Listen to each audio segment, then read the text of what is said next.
Na, hindi ibig sabihin na secure ka kasi walang dilubyo. Walang mga mangyayaring hindi masama.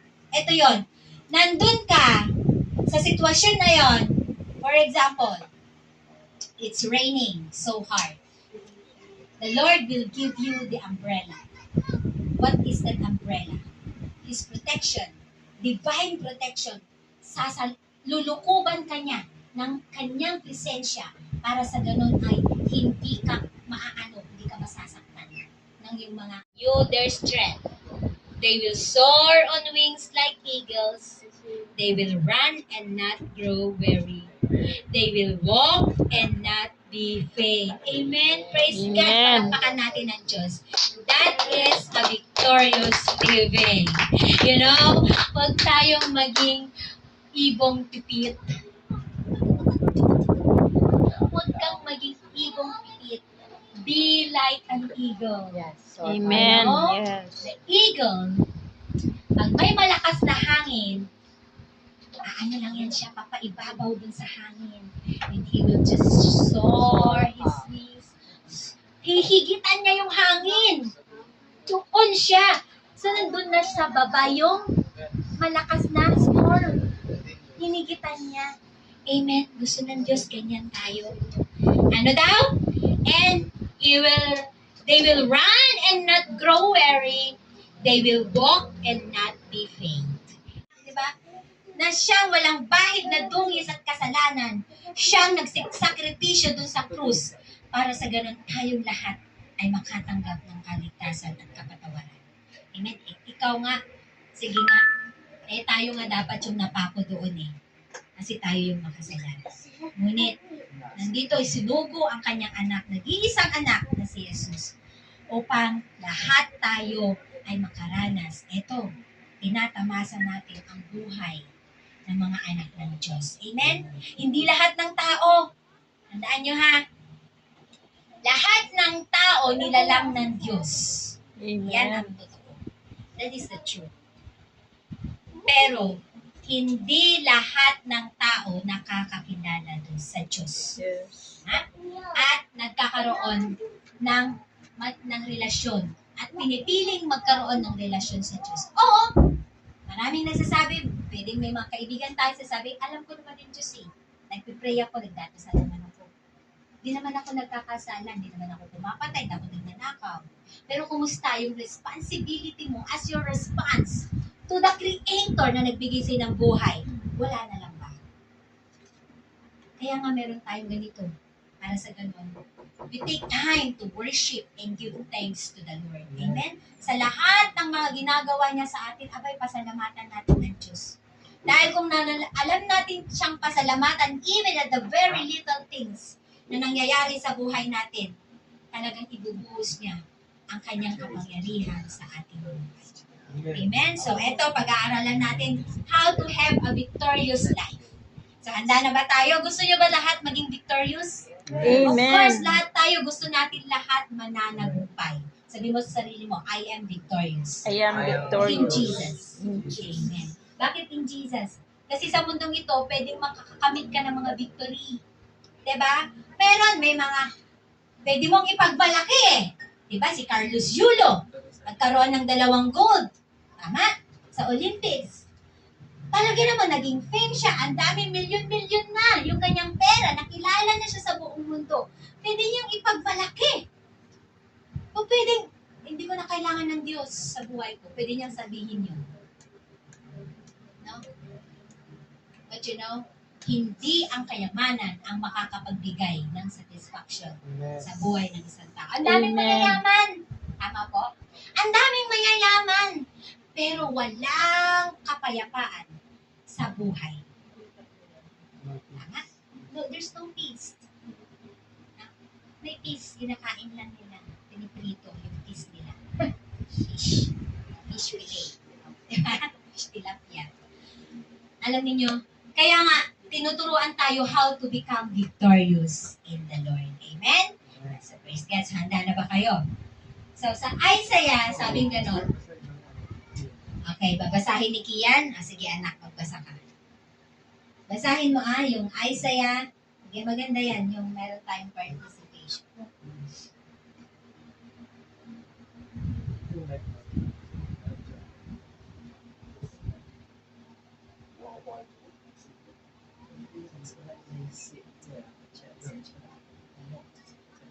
Yes, in joy you shall depart, in peace you shall be brought back. Mountains and hills shall break out in song before you, and all the trees of the countryside shall clap their hands.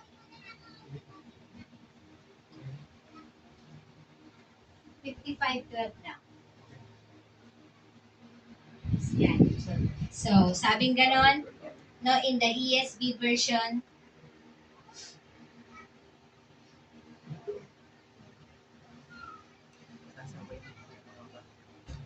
sabi niya, for you shall go out in joy and be led forth in peace. So, may joy ka na, may peace pa. Diba? Alam niyo yung joy na salita ay iba sa happiness. Okay? Ang happiness pwedeng mabili. Pwedeng panandalian. Halimbawa, yung bata, binigyan mong chocolate. Happy na siya. So, nasatisfy mo na siya doon sa longings niya. Pero yung joy, halimbawa, dumating yung daddy niya. Grabe, makikita mo sa mukha niya, matutuwa at iba yung tuwa. So, nakita niyo yung difference? Yung isa, material. Yung isa, your moral, no? Your emotion. Yes, intangible. So, hindi siya mahahawakan. Yes, tama yun. So, the joy that is overflowing, we shall go out in joy. So, kahit anumang dumating na problema, kaya tayo nagagalak at natutuwa. Kaya nakakaya nating mag-smile. Amen? Hindi kagaya ng mga taga-mundo, may problema, ayan na. Ayan na, parang pinagtakluban na ng lupa at langit. Pasan ko ang daigdig. Di ba? Pero, pag nasa Panginoon tayo, may joy. May peace. Kahit nandun ka sa store, nagsusway-sway ka lang na gano'n. Na? Nananatili ka sa presensya ng Panginoon. Amen. The mountains in the hills before you shall break forth into singing. Nagagawa mo pang kumanta. Alam nyo, pag may problema tayo, kumanta kayo. Pag may sakit, kumanta kayo sa Panginoon. Give thanks with a grateful heart. Give thanks to the Holy One. Ikanta mo para makapag-release ka. Huh? And all the trees of the field shall clap their hands. Tignan ninyo, pati mga puno kayang pumalakpak sa tuwa. You see? Alam niyo tayong mga anak ng Diyos, when we learn how to handle things, how to handle problems, hindi yan makikita na tayo problemado tayo. Kapag nandyan, nakita natin, salita ng Diyos ito, alam mo anak, andito lang ako sa'yo, andito lang ako sa tabi mo, nakayakap sa'yo, huwag ka mag-alala, you only need to be still. Amen? So kaya, meron tayong tinatawag na victorious living. Eto tandaan ninyo, ang definition ng isang victorious living pag tayong mga Kristiyano ay hindi yung dahil wala kang problema. No. Yung hindi ka dapat magka-problema. Yan, dapat kaya ka matatawag na victorious. Okay? Nakuha niyo yung point? Hindi ka dapat magka-problema. Yun yung victory, kaya ikaw victorious ka kasi wala kang problema. No. Ang victorious living, when we are Christians, when we are children of the Most High, nandyan ang mga problema, nandyan ang mga trials, nandyan ang mga sakit, pero nananatili kang matatag sa iyong pananampalataya. That is what you call victory. victorious living. You can shout for joy. You can sing. You can. You have peace in your heart. Hindi ka magugulimihanan, sabi ng Tagalog. Because you have the peace and the joy that comes from the Lord. Amen? Praise God. Let's go, please. So what is meant about living victoriously? Ito, makinig kayo. May ituturo sa atin dito, banal na spirito, mga kapatid. How we can have, no? Paano ba? Balik mo. Ano ba ang totoong ibig sabihin? What is meant about the life, victorious life, no? In Christ. So number one, peaceful life. Tama? Ito yung mga, kaya ka victorious kasi meron kang peaceful life. Amen. Sino may peaceful life? Amen. Praise God. Tinatamasa natin. Totoo yan. Kahit ang daming gulo, kailangan meron tayong peaceful life. Amen. So, in repentance and rest, sabi na, parang hindi ko na makita yung verse niya. Sounds ito. In your salvation, in quietness and trust is your strength. So, di ba pinag-aralan natin previous week, yun how we could rest in the presence of God. Amen? Na kahit na anong mga problema, takbo tayo sa Diyos. Kasi sa Kanya, may kapahingahan tayo. Amen? How could we could rest? Isaiah. Tama, Isaiah pala. Isaiah 38. So, in your quietness and trust is your strength. Lord, alam niyo kapag nag-quiet tayo, quietness, yung quiet moment natin, yung silent moment tayo, punta tayo sa loob ng kwarto, silent moment, so, hindi ibig sabihin na silent moment ay titikom yung bibig mo, no. Pwede kang umiyak, sige, umiyak sa Diyos, just between you and the Lord. Buhos mo sa Kanya ang iyong mga kabigatan. Amen. Huwag kang mag-alinlangan. Huwag kang mag-second thought. Hindi ako papakinggan ng Diyos kasi masama ako. Kasi hindi na ako nag-church. Parang nakakondemn. No. He is a loving God, a loving Father. His arms are wide open. Kailanman hindi niya ititigon. Tayo lang ang nag-close. Amen. Amen. You go to God, you run to Him.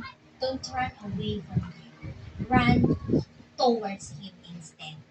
Amen. In your quietness. Hindi yun, magbasa ka ng salita ng Diyos. You open your Bible, and then there, boom, bibigay niya sa iyong kasagutan. Amen. Ano, yung mga hinahanap mo. Amen. Next slide. Peaceful life is an overflowing life. Overflowing life is a victorious life. How can we define an overflowing life? Yung hindi ka salat, yung dapat lagi masarap ang ulam, ganun ba? Yung dapat palaging may magagandang damit, may magagandang shoes bags, lahat ay may bibigay mo sa iyong mga anak. Yun ba yung overflowing life? No. Yun ay mga material lamang na bagay. Amen.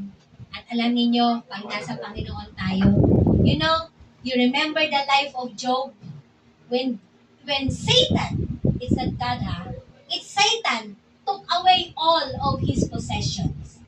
Pero pinahintulutan ng Diyos kasi nagkakaroon tayo ng misunderstanding doon. Diyos, you know, it is Satan. Nagpaalam nga si Satan, di ba? Nagpaalam si devil na, sige nga, itest ko nga itong anak mong to kung gaano siya katibay. Kunin ko ang lahat ng meron siya. Paglilingkuran ka pa kaya niya. Anong ginawa? Anong nangyari kay Job? Hindi lang yung kinuha yung kayamanan, binigyan pa siya ng matinding sakit sa balat. Grabe! Nagkamatay ang kanyang mga alaga at nakinuha ang lahat ng kanyang mga mahal sa buhay. At yung nag-iisa niyang kakampi sana yung asawa niya, tinakbil pa siya. Diba? Hindi pa tayo pumunta sa ganung punto. Wala pa. Ano pa lang yung mga inaalis-alis sa atin? Diba? Eh, yun na. Nag-give up na tayo.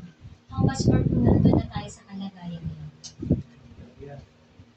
But praise be to God, hindi tayo tayo pinapabayaan ng Diyos. Amen?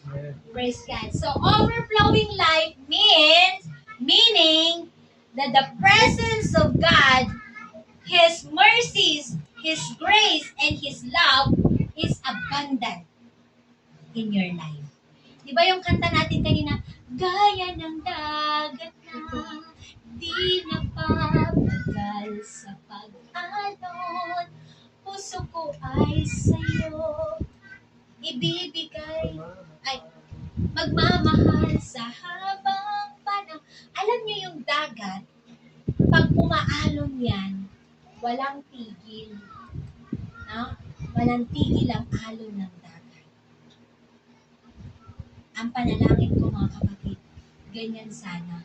Wala din tayong tigil sa pagtitiwala sa Diyos. Amen. Hanggang sa huling hininga natin, until our very last breath, masusumpungan ng Panginoon na nagtitiwala tayo ng Diyos sa Kanya. Amen?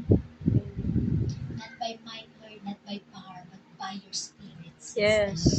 Hindi sa saganang lakas ko, dahil ang lakas ko'y kulang, wala, masasaid. Napapahiya ka lang kung yung lakas mo ang pinagmamalaki mo. Napapahiya ka.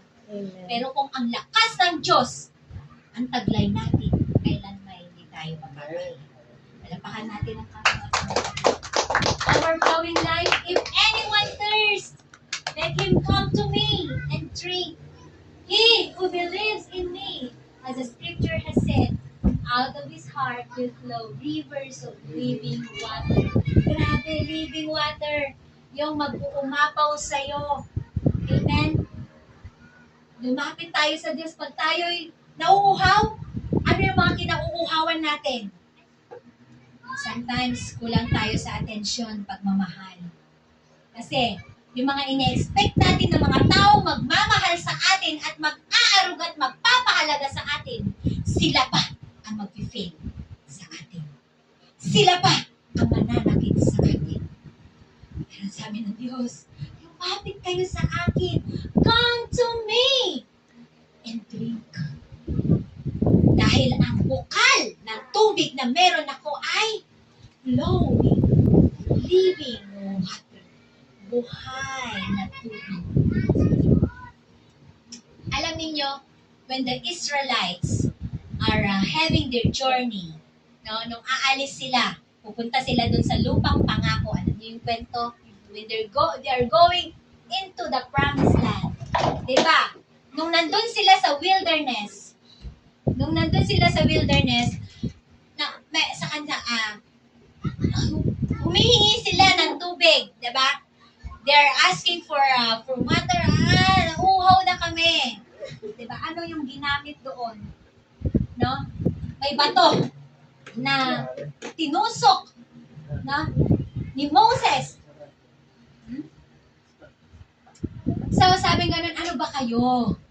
Ano ba kayo? Hey, ano ba kayo? You have little faith. Ano ba kayo?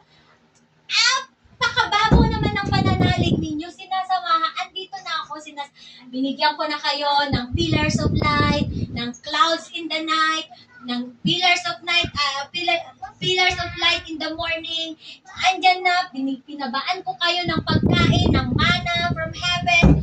Andun pa rin na meron pa rin silang murmuring. Na tayo, kaya minsan tayo mga Kristiyano, di ba? Madalas, may mga murmurs tayo. Di ba? Nakakatamad na ng church. Sige, wag muna kasi dami nating mga what if ang Diyos kaya? Sabihin din sa'yo, kapag humiling ka, Lord, pagalingin mo ako. Ay, pwedeng mamaya na lang, or kaya next week na lang, next month na lang kita padalhin. Mag-a-alibay din siya. Diba?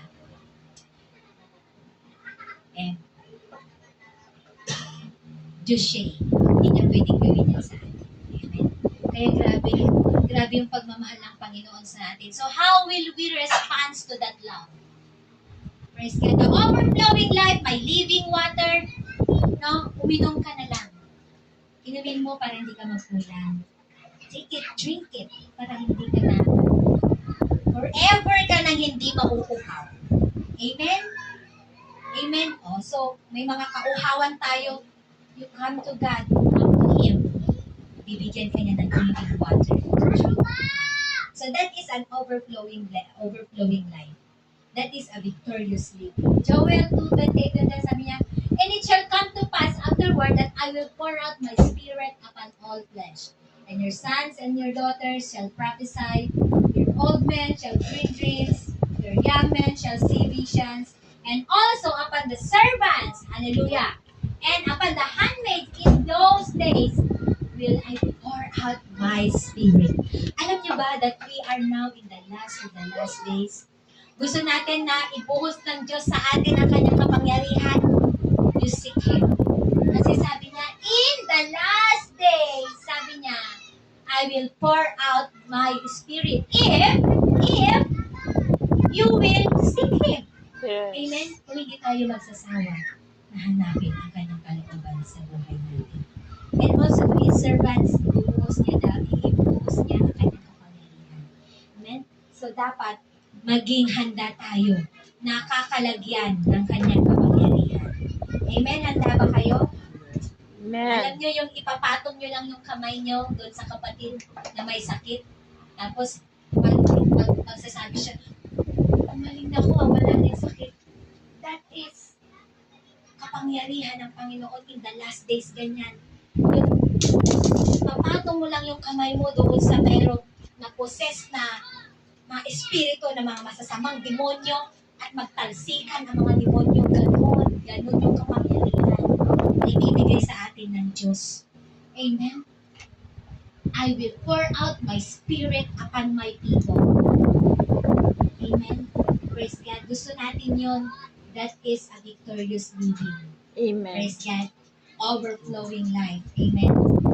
Next days.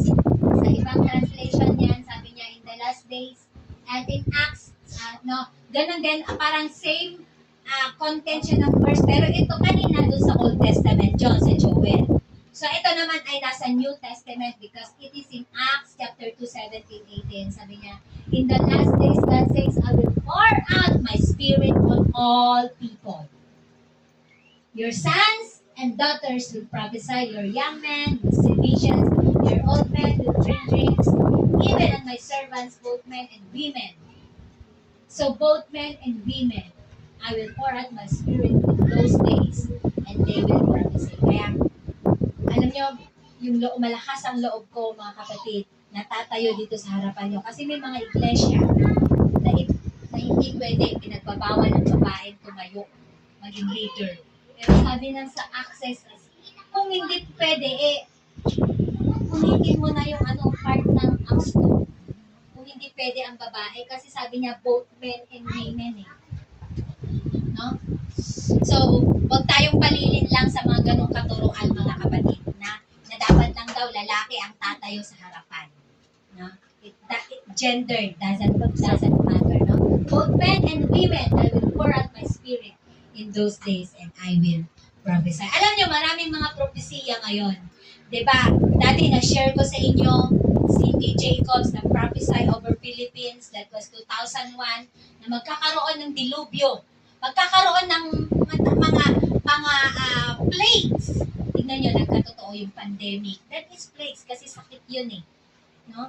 So may mga nagpa-prophesy din dati. Merong isang pastor, prophet and a missionary nag-prophesy sa akin. Parang kay Saya pa lang ako, sabi niya, makakarating ka soon sa ibang bansa. And you will be a great preacher. You will be used mightily by the Lord. Maliit ako noon. Sinong mag-aakala? And now, nangyayari ang prophecy. So, totoo yun. Yung mga prophecy, pwedeng mangyari yan kung magpaubaya tayo sa Diyos. Amen. Amen. Ikaw, naging powerful preacher ka one day. Magpapaubaya tayo sa Panginoon. Amen. Praise God. Palakpakan natin ang Panginoon. Next slide, please. Number 3, the abundant life. Ano ba ang abundant life? You know, abundance is yung hindi yung material na banag. Hindi lang material na mga bagay. O pwedeng abundance ka sa pagmamahal. Kasi lahat ng mga tao sa paligid mo, ayos sa pakikitungo mo, relasyon mo, walang away. That is an abundant life. No? Yung bang sapat-sapat, hindi ka nagkukulang, may merienda ka pa nga, may midnight snacks ka pa nga eh. Tapos sasabihin mo, hindi ka pinagpapala ng Diyos. Tapos sasabihin, magtatampo ka sa Panginoon, wala kang blessing. Hey! Tignan mo yung sarili mo. Diba? May sing-sing ka nga, may relo ka, mayroon kang pang lipstick, pang diba? Those are blessings. We only need to recognize them. Maliliit man yan, pero you need to look. Diba? Yung buhay mo, nagising ka, na may panibagong lakas, may sigla, may kumpletong pamilya. Hindi lahat natamasan yan. May mga taong ang daming pera pero wasak ang pamilya. Abundant life, mga kapatid. May mga mababait tayong anak. Minsan pasaway lang. May mga mapagmahal tayong mga kapatid. Mga biyanan. Mapagmahal mga biyanan natin. Huwag natin silang aawayin. Kaya mo sila mag-away sa atin. Okay lang yung tingin natin sila. Tama? Si Ate Rose, meron na siyang mga manugang. Tama po. Manugang po kayo. Nababait ko mga manugang. So, pinagpapala ang mga anak ng Diyos. No? Kasi tayo, hindi na tayo kagaya ng mga ibang manugang na pakapasaway. Praise God. So sa ating buhay bilang mga Kristiyano, the abundant life, pwede natin niyang matamasa sa piling ng Panginoon. Ano pa? Yung meron kang source of income, binibigyan ka ng mga ng wisdom ng Panginoon, how you can produce wealth. Binibigyan ka ng karunungan, wisdom from God, na makakapag-create ka ng small business, diba, ng trabaho, binibigay ng Diyos yan.